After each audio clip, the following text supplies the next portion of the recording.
Bueno chicos, en este vídeo os voy a explicar un poquito, os voy a hacer un resumen de los puntos 4, 5 y 6 del tema 5 que hemos estado viendo. En este punto 4, pues aquí tenéis un enlace a un vídeo que también le podéis echar un vistacito y os puede servir de ayuda. Aparte de esto, pues mirad, lo que tenemos que tener en cuenta es que esa rivalidad que hemos estado viendo de los países industriales para ocupar el mundo y llevarse esos territorios a su beneficio, digamos, para encontrar allí nuevos mercados, para vender lo que les sobra, para extraer materias primas, pues eso, todo esa rivalidad que se va creando en el siglo XIX va a producir que ya a principios del siglo XX pues tengamos unos bloques o unos países ya alineados en un grupo y otros en otro. Por ejemplo, vemos aquí que la Triple Alianza, que se le llama así, Alemania, el Imperio Austrohúngaro e Italia.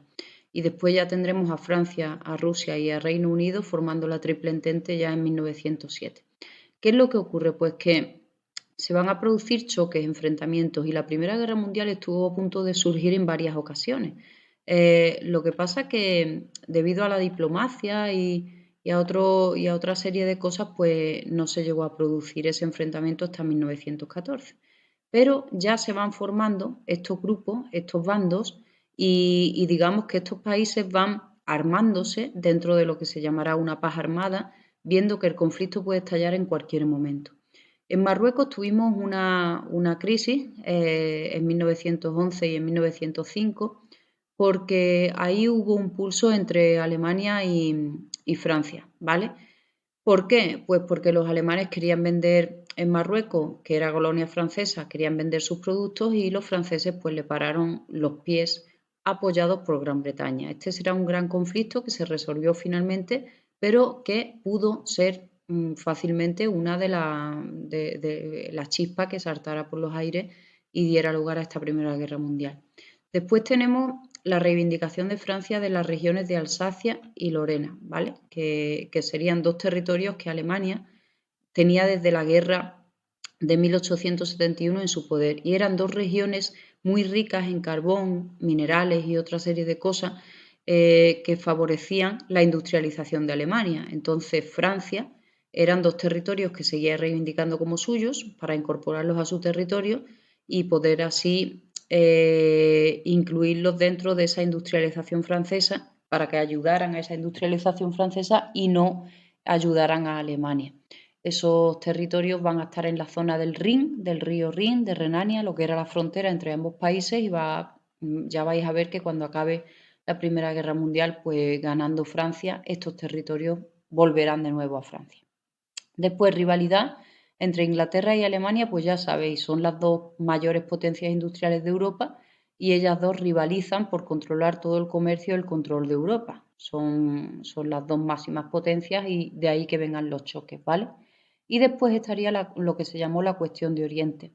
Los Balcanes, la zona de los Balcanes, pues había estado dominada por el Imperio turco, pero los turcos a principios del siglo XX están perdiendo poder en la zona, no son capaces de controlarla y ahí empiezan a surgir sentimientos nacionalistas de los territorios que integran esa parte del mundo que quieren independizarse de los turcos para crear países independientes. Y ahí es donde Austria y Rusia, que son países muy cercanos a la zona, quieren aprovecharse de esa caída del imperio turco y controlar la zona porque además es una zona que tiene gran salida al mar y una estrategia importantísima porque además es, digamos, la puerta entre Asia y Europa.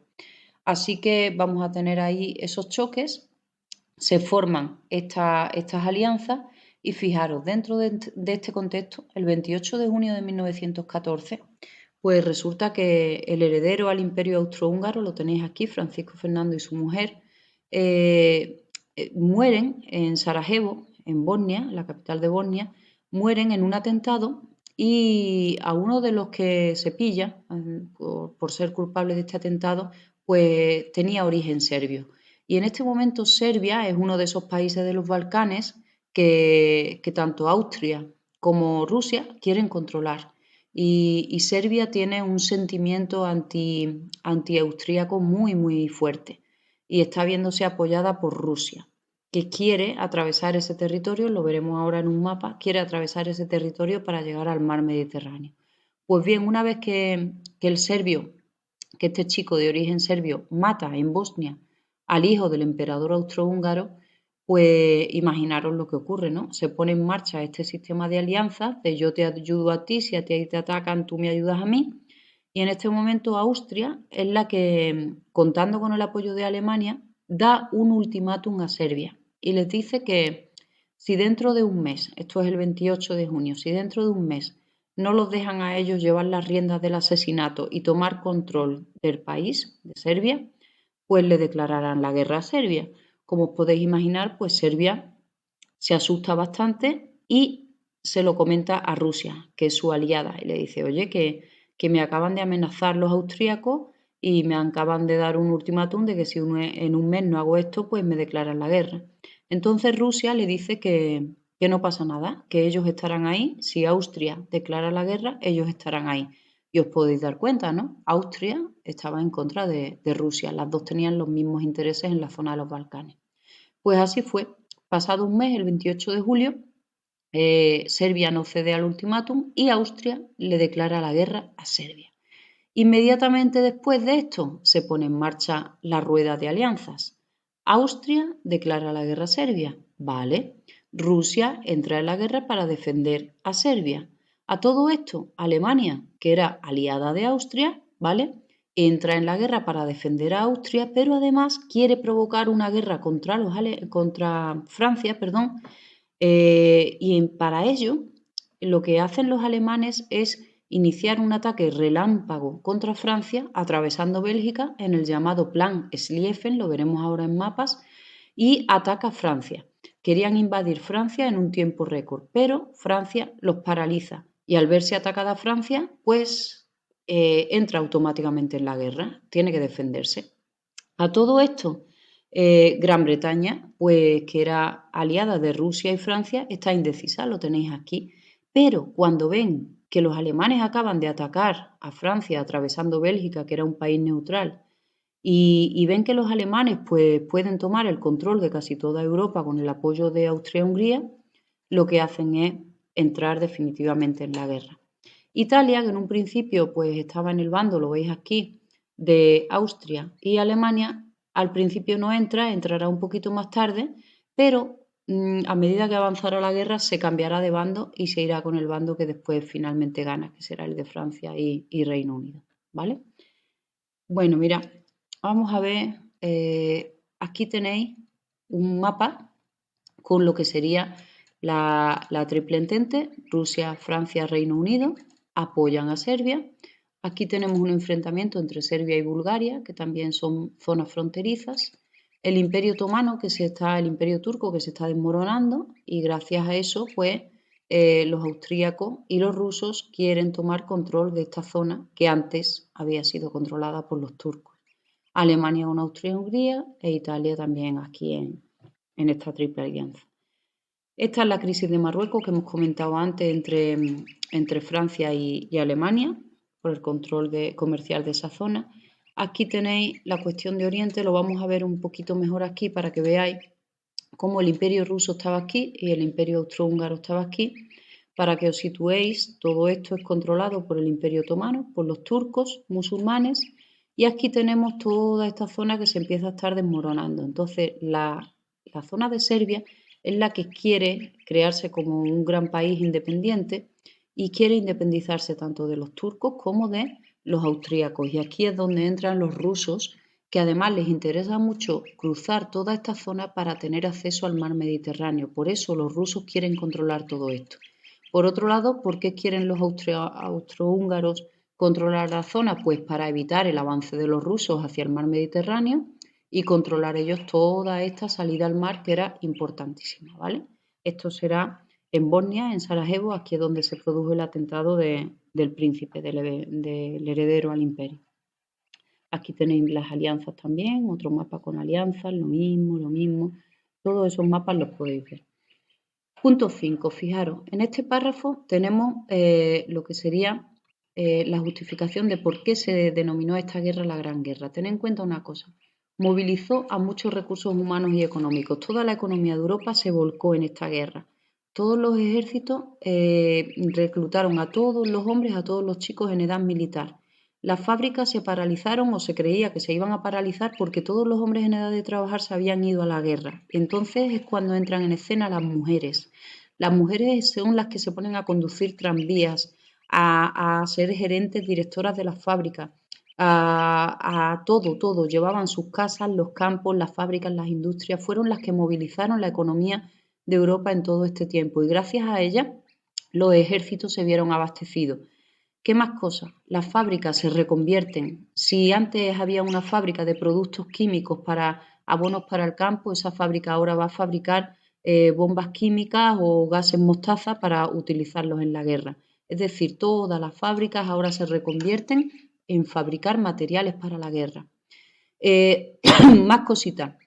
La propaganda será ahora una de las primeras guerras en las que los medios de comunicación, la radio, la prensa, todo eso sea información inmediata, casi al día, cosa que antes en ninguna otra guerra había pasado. El hecho de que ahora los nuevos armamentos sean mucho más destructivos también va a producir medios más efectivos para matar y destruir. Va a ser una guerra destructora en cuestión de vidas humanas y en cuestión también de medio ambiente, edificios, infraestructuras, etcétera, etcétera.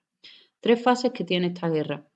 Guerra de movimientos es el año 1914, el llamado Plan Schlieffen cuando los alemanes quieren conquistar Francia rápidamente, pero son frenados en la batalla del río Marne. En cambio, en el otro frente, en el frente de contra Rusia, pues los alemanes van ganando en la batalla de Tannenberg, pero los rusos reaccionan y llega también el Imperio Austrohúngaro a esa parte del frente, estabilizándose las líneas fronterizas. Entre el 15 y el 16, 2 años y pico largos, vamos a tener la llamada guerra de trincheras. Es un tiempo en el que los frentes se han hecho estables, no se mueven, no gana ninguno de los bandos, hay mucha igualdad, entran nuevos países en la guerra, pero esto hará que se vayan causando muchas bajas, muchos chicos muriendo, muchas enfermedades en las trincheras, mala vida en esta zona y ahí la guerra no avance y eso va a hacer que los ánimos de todos estos países combatientes vayan cayendo. Finalmente, en 1917 tenemos el año decisivo. ¿Por qué? Porque en ese momento se produce la revolución de Rusia y ahí Rusia se retira de la guerra y eso hace que la balanza se ponga de parte del bando de los imperios centrales, de Alemania y Austria-Hungría. Y es en este momento cuando los americanos tienen que formar parte o entrar en la guerra porque están viendo que con la huida de Rusia, el bando de Francia e Inglaterra está perdiendo y además a ellos esto no les beneficia porque ellos están basando su comercio en ese bando.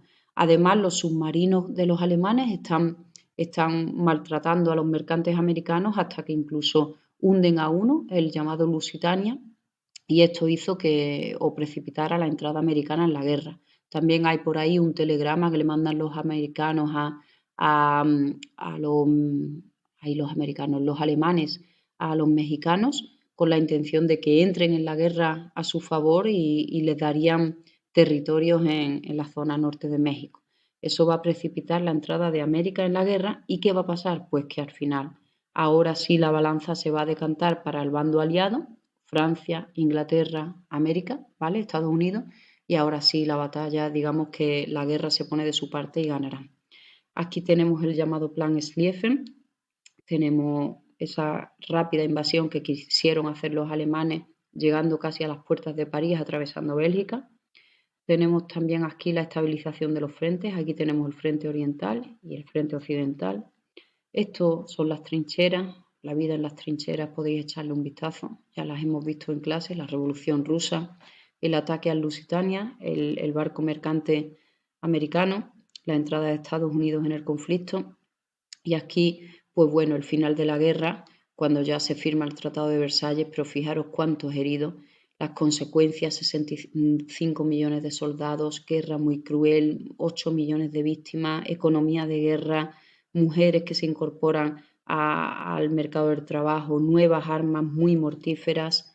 Aquí tenemos una serie de fotografías de las consecuencias de la guerra, etcétera, etcétera, etcétera, ¿vale?